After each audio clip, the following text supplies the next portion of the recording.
first and foremost understand what ally means, and to your point, the fact that it is a verb and not just a noun.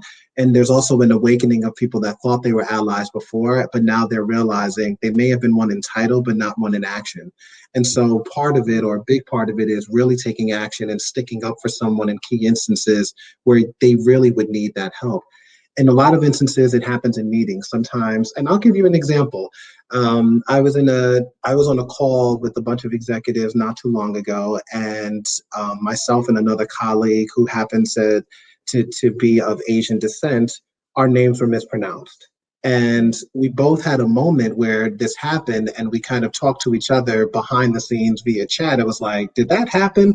Mhm. And in that moment, we both became allies for each other. And then others were able to add on and say, no, this is the correct pronunciation of their names. And so that may seem like a small example, but it's a way in which you're able to see allyship come forward real time in a work setting.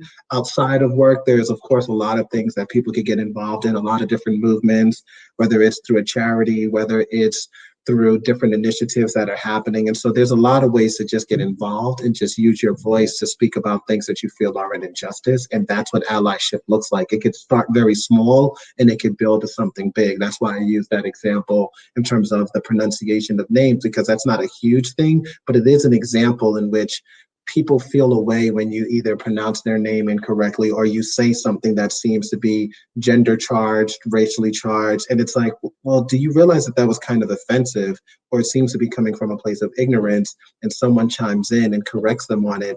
Then in that moment, someone says, ah, now I understand. Or I've had moments where I've had senior male leaders repeatedly call females emotional in a way that they would not have called their male colleagues emotional. And I'm like, well, why do you say they're emotional, and why are you using that descriptor for one gender but not for another?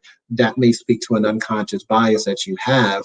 And just in that moment, they're able to say, oh, you know what? I didn't even realize I did that. And now I know, and I'll be more conscious of it going forward. I think these are such powerful examples because you say they're small things. They're not to the person it's happening to. And yet, for the people who are trying to make the change, it can feel like everything you do is wrong. It's an uncomfortable growth is uncomfortable. How are you finding that? How are you dealing with that? Is there pushback? Because it's hard.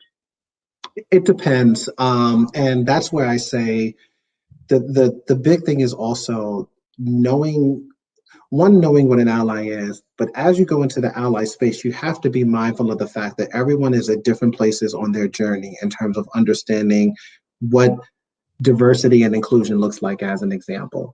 And so for some people, it is an uncomfortable conversation because, one, they don't look at themselves as having privilege. They sit there and go, well, I don't even understand why this is a topic of conversation. You're like, well, let me explain. Whether it's a privilege walk, whether it's different videos, it's like, this is what privilege looks like. Then there are others that are a little bit further on their journey that welcome the feedback, but it still is a bit uncomfortable for them. And so they want to understand it a little bit more, but they still may have some resistance. And then others on the other side of it that are like, wow, didn't know that, and I want to learn more. So there's a lot of different tools out there that people can use, but I think there also needs to be the mindset of understand where someone is on that journey, and don't just assume that someone is coming from a bad place when they make these different comments. There's a big shakeup on things like the privilege walk, on white fragility. There are a lot of different sides of those arguments, but I also feel like these are good, uncomfortable conversations to have. I always say when you feel uncomfortable in those kind of moments, that actually means you're growing. And when you get on the other side of it, you're going to feel better about what you've become, even if during it you don't feel great. It's kind of like working out. If you never worked out at all, that first day you work out, you're pretty sore during and probably after for the next few days. But if you stick with it, you'll notice A, you're not as sore, and B, you're getting the results that you were looking for.